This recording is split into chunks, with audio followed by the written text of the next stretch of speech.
આજે હું રાજકોટ શહેર અને જિલ્લાના ખાસ કરીને અમારા સિંચાઈ વિભાગના જે ડેમો છે એની મુલાકાતે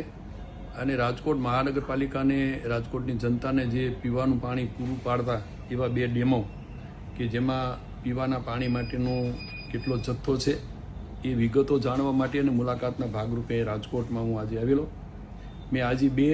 ડેમની મુલાકાત લીધી, ન્યારી બેની મુલાકાત લીધી અને અમારા સિંચાઈ વિભાગના બધા અધિકારીઓ સાથે જે કંઈ ત્યાં ક્ષતિ દેખાણી એ કરવા માટેની સૂચનાઓ પણ આપી છે. આવતા દિવસોમાં રાજકોટની જનતાએ કોઈએ પીવાના પાણી માટેની ચિંતા કરવાની જરૂર નથી. અત્યારે અમારી પાસે આજી એકમાં પણ અને ન્યારી એકમાં પીવાના પાણી આપી શકાય એટલો પૂરતો જથ્થો છે. માનનીય અમારા મુખ્યમંત્રી ભૂપેન્દ્રભાઈ પટેલે અમને 2 દિવસ પહેલાં સૂચના આપી છે કે આપણે આ જે કંઈ નિગમની કેનાલો રિપેરિંગમાં હતી એ પૂર્ણ થયું છે અને જે પ્રમાણે હવે સિંચાઈ અને પીવાના પાણી માટેના જે ડેમોમાં અથવા તો જ્યાં કેનાલમાં પાણી આપવાનું થતું હશે એની માંગણી મૂકી અને એ પ્રમાણે પાણી મહાનગરપાલિકામાં જે પીવાના પાણી માટેની માંગણી છે એ પ્રમાણે અમે આ અઠવાડિયામાં